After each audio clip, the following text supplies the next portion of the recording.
let's talk about how to actually underwrite property. So some of the things with a raw piece of land that you need to keep in mind, let's say this is an acre right here, is access. This is very important, guys. If you find a seller who says, hey, I have an acre, a football field, a soccer field, I was planning on building a house and I just never got around to it. You first need to find out, does this property have access? You go to something called the GIS. Every county has one. You go to the county GIS, look up whatever county, blank county, GIS. And then you type in your APN or property ID. This will bring up an interactive map. It'll show you the whole county. It'll show you the lot lines, and it'll show you the most important part, if it has road access. So this is a road, and you need to find out if it has access to a road, legal access. So once you have that, if you're like, okay, I can find a plat, an old plat from an old survey, and it shows that it connects to, Grandma Susie's lot, actually has access to this road, then you're good. You've crossed that box off, the access piece. Now, something that you want to keep in mind, one time I had a property, it was 18 acres, and on GIS, it didn't show road access, but the seller was like, no, I swear, we had road access, we got it surveyed, and it was this whole thing, and then I could find the documents on the survey, so I actually called the county. They had a mapping department, and I called them and said, hey, I think your GIS is wrong, because I swear I have access. Like I'm looking at this document that shows I have access through this other property owner's property. And the guy, I think his name was Matt, he was like, dude, you're totally right. I don't know how we missed this, but we'll get it redrawn. It'll take 2 or 3 days. Once we got that done, this property that so many land investors had looked at and disregarded because it looked like it didn't have access, all of a sudden had access and pretty much doubled in worth. Because if you don't have access, you sometimes, like let's say right here is property owner B, they've got a house, okay? So right there's a house. You're looking at this property. Here's your lead. So you've got no road access. What you have to do is you have to sue a property owner to basically make your own road right there to have access to your property. You either have to sue them. In some states, it's a pretty straightforward process. And in other states, it is not easy at all, because property B owner, they don't want someone driving through their property, especially because like here in Montana, I've got a lead up the road. This person thinks that we're going to build a mobile home park. I'm like, yeah, maybe, but it's on the side of a mountain. There's no chance. So you have to really get property B owner to trust you, or you have to take legal action, which costs time and money. And y'all don't have a lot of that. Even if you're rich, trust me, you can always have more time and you can always have more money. So you want to find out if the property has access. The next thing is some of the basic due diligence that you want to know about is does this property owner actually have the right to sell me this property? There's a lot of scams going on in the raw land space right now where, let's say Grandma Susie, she's like, yeah, I own property A and it has access. Turns out Grandma Susie and her sisters all own the property, and her sisters really want that property for whatever reason, or they want to list it with an agent, while Grandma Susie's like, no, just take it. I'd rather you just pay me cash. So when you get a contract signed by Grandma Susie, she signs one of your offers, you take this to an attorney, and the attorney is going to, at least in the state that I do business in, the attorney does a title search, and they start to actually do the due diligence for you. So they take out a lot of this for you. They'll actually hey, you're going to do business with me. I'm going to close the deal. You're going to pay me to do this transaction. I'm going to go make sure that you can legally purchase this property from property owner. So they do a title search. They make sure that everything is cut and dry. And if it's not, they usually let you know so that you at least know what you're up against. And then you might have to retrade with Grandma Susie. You might have to work some problems out. You're gonna have to work problems out, that's inevitable. But yeah, they'll go in and start the title search, and they'll give you half of your DD. And there's other companies that we use too to okay, now that we've got a clear title, we're gonna give it to you, and you tell me about floodplain, you tell me about access, you tell me about the soil, and you can get full reports for $100. If you don't want to do any of that, you can go back to the county GIS, you can call the county, you can get a lot of information for free. It just takes time and money. So if you don't have a lot of time, just spend the money. If you don't have a lot of money, be prepared to spend some time. So that's some of the basics on the due diligence piece, often called DD. And what happens is after you go into contract, you've got, let's say, 120 days to close on the property. Well, you've got a lot of time to do your due diligence, your DD. Now, some other things like environmental, I mentioned soils, floodplain, wetlands. These are all things that you kind of find out as you work through. You're not going to know it all in your first deal.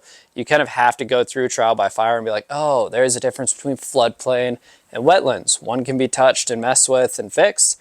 The other one, not so much. And zoning is another one where you can go in and change zoning. If you want to do an RV park right here and it's not zoned for it, you can get it rezoned to actually, sometimes, I shouldn't say every time, but if everything fits their criteria, you can get it rezoned to actually do what you need it to do. Now, environmental, there's some things that you can't change. This DD piece is so important. You'll get good at DD. It's not the most important part. The most important part is underwriting and learning how to talk to sellers. And then you'll get really, really good at DD. So then the last thing that I'll cover here is your exit strategies. After you've got your DD, you've got an idea, you've got a real clear picture of your property. Let's talk about exits. Do I want to, close on the property, like actually buy the property, take title, own it, and list it with an agent? Or FSBO, like you can list it on Zillow, you can list it by yourself. If you have a buyer's list, whatever you want to do, you can actually close on the property, buy it with either your money out of your self-directed IRA, your partner's money, whatever you're going to do. You close on the property and list it. Or one of the favorite ones is to subdivide. I hope I spelled this right. Sorry for my chicken scratch, guys. So let's say on this property, it's got access. You can split this into 4 properties. Then you've got, it might make sense for you to have a property that has 4 different properties on it. There's so many different exits, but once you have your DD, you've got an idea on price, you've got a clear picture of what you want to do with the property, you can talk about multiple exits. Sometimes you have to go back and retrade with Grandma Susie and say, look, I can pay you a higher price, but it's going to be really hard for a bank to finance this because of access, because of floodplain, whatever. But I know you want to get this property off your hands. You don't want to pay another tax bill. How about you be the bank so that I don't have to worry about going and getting it surveyed, traditionally financed. I'll give you 10% down and make you payments every month. It's a great exit. I'll just say creative. So there's a lot of different things you can do. I'm just scratching the surface here. Hopefully this brought you value. What questions do y'all have? Curiosity question. So can you wholesale, like you have a property, can you subdivide and wholesale each part, or do you have to sell the whole thing? Loaded question. Now, and there's a couple different answers. I'm going to hopefully answer it correctly. So let's say you get a property under contract and you want to wholesale it. In order to subdivide it and go act as the owner, usually you would have to actually close on the property. You buy the property, you own the property, and then you can go start improving it and doing things to it. In some cases, Grandma Susie, she's like, look, I'm not in a rush. I have a mark. I need to have $100,000 for this property. You can take 2 years to close on it as long as I get my $100,000. Obviously, I like to bring up creative finance, but you can do things like power of attorney. There's a couple different words for that, but you can basically go in and it's a form that you get the seller to basically file or sign, and then you file it with the county, and it gives you power of attorney to go act on the seller's behalf, in which case you could then subdivide the property on their behalf, and then you force equity. So let's say the property is only worth $100,000 if you list it on the market. You're like, well, how do I pay this seller $100,000? They're down to be creative, they're down to give me time. So let's say they give you power of attorney. You go to the county and you subdivide it, and you pay to get it subdivided and improve the property. Then you've made that property worth, let's say, $200,000. And then you force all that equity, then you can close on it. Ideally, you would have buyers lined up. And let's say you subdivided it into 4 properties, but you want to keep this one right here for yourself. If you got power of attorney, you split it into 4, these 3 properties will pay for you to keep that property. It's a very creative strategy. Any more questions? What do you have to put down EMD? on any land deals you do? That's typically up to you and the seller. Now, on a lot of the deals that I do, zero money down. Like in order to get under contract, I'm like, hey, I'm going to pay your price. You know, we agree on a price. We come to terms, you know, here's my time frame. I'm not going to put down any AMD. Sometimes sellers are really like, you know, I want 10,000 down. I want 2,000 down. I want whatever it is. They want a percentage down while you're doing your DD. And sometimes that's non-refundable. They call this EMD. I should write that down. I'm running out of space. They call this EMD, earnest money down. If you haven't bought a house or a property before, you get under contract, and in that, they want, you know, $5,000 down. And that shows that you're a serious buyer.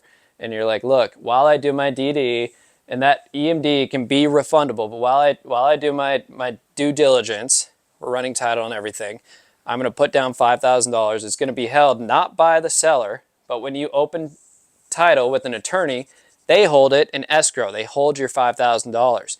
If they say, hey, this property owner doesn't actually have the right to sell this property, or if they find something that for whatever reason you need to back out, you can get your earnest money down. You can get that back.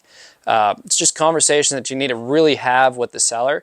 In most of my deals, we're talking to pretty motivated sellers who are like, look, whatever you need to do to take this property off my hands, I'm cool with. You're the expert. Do what you need to do. So I usually don't even offer earnest money down. And I've only once or twice really had people have a fit about it. Typically, they're like, you know what? Do what you need to do. If at the very one thing, if you get people arguing about that, saying, well, I don't feel comfortable giving you a contract and telling you I'll sell your my property without you putting some kind of money down. I say, look, I'm going to get this property surveyed. I'm going to do a ton of due diligence. I'm going to do all the title work and everything. So if I, for whatever reason, walk away, I'm going to give you everything that I got, and you'll have the reason that I walked away. You'll have the survey. You'll have the soil samples. You'll have everything that we've done in our due diligence period. So that will make it that much easier when the next person comes to buy your property. So you can kind of utilize that and get really creative. I love getting creative. Any more questions? What's an APN? I should ask that earlier. APN, property ID. Great question. So every property in the US of A has an APN, or a property ID. It's something that you can look up on the GIS. It's something you can look up on LandGlide, Land ID, and it's basically like, think of a social security number for a specific property. So you can go into GIS, you can type in the APN or the property ID, and in our letters, like if we're sending out mail, it'll say, hey, seller, Susie, I want to buy your property, and then it'll say their APN or their PID, so they know that the property. A lot of times I'll mail sellers, and they're like, well, I have 5 properties, and that's why we put the APN there. It'll say the county, it'll say 10 acres, you know, whatever it is that we're buying. So, cool. Yeah. Any other questions? All right, guys, hopefully this was informative. If you do have questions, check the accompanying PDF, and then you can ask questions in the comments. Yeah, hopefully this helped.